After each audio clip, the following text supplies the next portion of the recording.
The question I really commonly get asked by my clients and prospective clients is, what is the lowest amount of money I can spend on Google Ads and it still be worth my while? And I think it's a great question because a lot of people do waste money on Google Ads, whether they're running the campaigns inefficiently or just spending the wrong amount of money. So I thought I'd make a video and kind of answer that for any of you guys and any viewers who are wondering, what's the least amount of money I can spend on Google Ads and it still be worth my while? If you Google it, you're going to get a whole bunch of ranges. Some people might say 500 to lowest. Other people are going to say 3,000. And the truth is, it just depends a lot on your business. So I'm going to show you how you can determine it for your own business, your own industry, what the lowest amount is, and then you can decide if it's worth starting. So yeah, let's get into the video.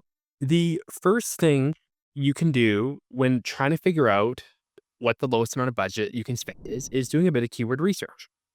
So I made a lot of videos on optimizing Google ad campaigns and that kind of stuff, but you're going to hop on Google Keyword Planner and you're going to find keywords that are relevant to your business and have a reasonable search volume. In that, and we'll hop into my Google Ads screen share in a second, you can look for longer tail keywords, which are often more specific to a service and less competitive, which are often the lower cost for clicks and in turn be really effective for small businesses or more importantly, small budgets. From there, when you're looking at it, you can analyze the cost per click. Using the tool, which is the right column, average bid, you can figure out the average cost per click, and this will help you prioritize keywords that offer the best value for your budget.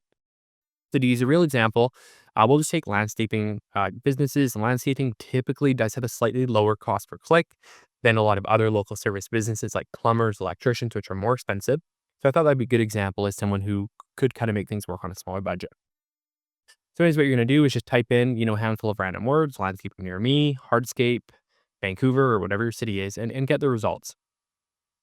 Then you're going to see the keywords you provided, as well as a bunch of other ideas and see their search volumes, as well as their bids. So this is what I'm talking about here, the cost per click. And a quick scan here, you can see most of the words. I would say the average is about $10 a click. Some are 8 or 9, some are 11 or 12, kind of puts it in the middle at $10 a click. So you can kind of know with some confidence, most of the words you're going for are going to be about $10 a click. Anyways, that's how you can do that. And then looking at these words, you can kind of figure out which ones are a longer tail or shorter tail, and also which ones are more competitive. The more the search volume is, the more competitive it is. Anyways, from there, you want to figure out your keywords and kind of make a bit of a short list of words that you'd actually potentially want to advertise for and make sure they're relevant to your services. We've already done that, so we can move on to the next part. And that is budget estimation. So you're going to figure out a rough daily budget that you could spend. And we can calculate the minimum. And kind of how you would do that is figure out what you actually want out of your Google ad campaign. And you need to figure out in your head why you're doing this and what you want out of it. Now, let's say you currently do, say you have a more transactional landscaping business, and you do like lawn mowing, and you can apply this to whatever other business you might have. You need to figure out what you want out of your ad campaign. So let's say you want one new job a week. Typically, you would know your conversion rate. If someone calls you and they're interested, what are the odds they turn into a job? I'm going to say it's probably 25%. Varies on the local service business, but that's 25%, which means you need 4 inquiries to get one job. 4 people, 25%, you can get one job, right? Following along? Then you're going to need to know what your conversion rate is of people who come to the site that actually convert. And I'd say for most local service businesses, that's going to be about 10%. So here, I'll do the math live. So you want one job, which is 4 calls. And if 10% of people who come to the site convert, that means you need 40 site visitors. And then site visitors, that's your cost per click. And we saw with landscaping, that's going to be about $10 a click. So 40 times average 10 CPC is $400. So if you have an ad budget of $400 per week, you could reasonably expect to get one job every single week. That's $1,600 a month. Now, there are a few variables. Maybe your close rate is much higher. Maybe your close rate's half. For every call you get, for every 2 calls you get one job. Then immediately cut that in half and you're at $800 a month. That's a pretty small budget. Maybe your conversion rate's much higher because you already have analytics and it's 20%. So you can kind of work backwards and calculate the least you need.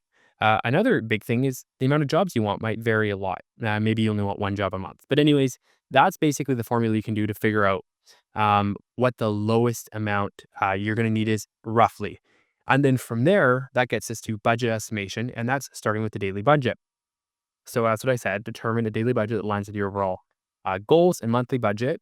And you can kind of get that $400 a week. That's going to be, what's that? That's probably about $40. Let's see, 400 divided by 7, $57 a day. So if you're running ads, you'd probably start at about $50 a day. And again, your budget should be sufficient to achieve your results, whether that's generating leads, driving website traffic, or increasing sales. And again, you're going to divide by your conversion rate and figure out what to start with.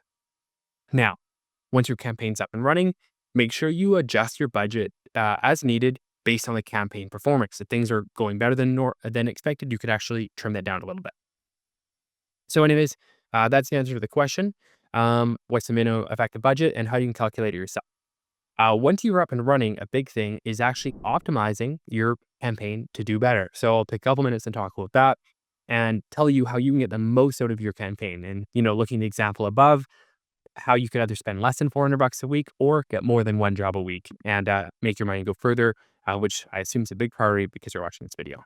So one thing you can do is just focus on one product or service. You want to have a targeted approach, and by concentrating on just a single offering, you can tailor all of your ad copies, landing pages, and bidding strategies to maximize conversion for that one. Because you'll be focusing on one thing, you're going to be able to gather more data on your campaign performance, which will allow you to make more informed decisions. I made another video talking about strategies for low ad budgets, and this was kind of the biggest takeaway of the video. And kind of what I said in that, and I'll say it again here, is if you were running ads at a big budget, you have a lot more money to experiment and see what words convert well, see which copies convert badly, and all that stuff. And if you have a really small budget and you spread really thin, you're advertising for all the little things you do and all the little areas you work in, you're gonna have a really hard time figuring out what works and what doesn't. So I definitely recommend you niche down, pick, one main service and one main area, and optimize those keywords, those copies, and all that stuff. And that's going to give you a chance to compete with bigger budgets. Another thing you can do to improve your ad campaign is starting with your best performers. If you've been in business for a while, you probably know which product or service you have that has your best margin. This is going to be the number one job you want. It's the jobs your guys like doing. You have the best margin. They're the easiest, quickest in the notes, whatever it is. But you'll have jobs you like doing the most. I would start marketing those things. This will help you generate revenue quickly. They're going to be more profitable and allow you to reinvest it back into your campaign. Additionally, success with one product or service can provide a foundation for expanding your campaign to other offerings. This might let you take the top service you like to provide into the next market, the next town over, or provide ads on a different service you like to provide and expand the campaign from there. Another thing you can do if you're working with a smaller budget is offer competitive promotions. You'll want to create a sense of urgency with everyone who sees your ads. You can use limited time offers, discounts, or exclusive deals to entice potential customers. Obviously, lots of big companies do this. You see it happen with iPhones or discounted at Black Friday, whatever it is. But if you have a local business, you can totally do this too. This might mean offering discounts on AC installs in the summer. This might mean getting yourself approved as a rebate or grant government partner and running ads based on that. You can run personalized ads or offers to people that are going to make them more likely to convert now. In that, you'll also want to make sure you stand out from the crowd. By differentiating your business, by offering unique promotions, you're going to resonate better with your target audience and make people more likely to click your ads and call it. Another really important thing, especially if you have a smaller budget, is having really clear and targeted ad copy. You're going to want a strong call to action and use compelling calls to action. Encourage users to click on your ads. You're going to want to highlight unique selling points. You want to emphasize what sets your business apart from all your competitors. And also, and this is so important, you're going to want to target the right audience. Google Ads has so many different demographic selectors, and you can use these demographic, geographic, and interest targeting to reach potential customers who are most likely to convert. This will help you go further with a smaller budget. Once you have your campaign all set up, you've done all these things, you want to make sure you are continuously optimizing your campaign. You want to monitor all your performance metrics. Keep a close eye on key metrics like click-through rate, conversion rate, and return on ad spend. Then you can adjust your bids and keywords. You're going to know exactly what's working and what's not. You can review and adjust your bids to improve performance. If you see certain types of keywords or certain areas are converting really well, spend more money on that and less money on what's not working, and you continually improve the campaign yourself. Another thing you can do is test different ad variations. This is commonly referred to as A/B testing. You can experiment with different ad copies, headlines, and landing pages to find out what works best. By following all these strategies and continuously optimizing your campaign, you can achieve significant results even with a limited budget. Remember, the key to success is to be patient, persistent, and data-driven. And even if you have a small budget, under $1,000 a month, you can still run a good campaign. And I hope you found that interesting. If you did, make sure you like, comment, and subscribe, and we'll see you in the next one.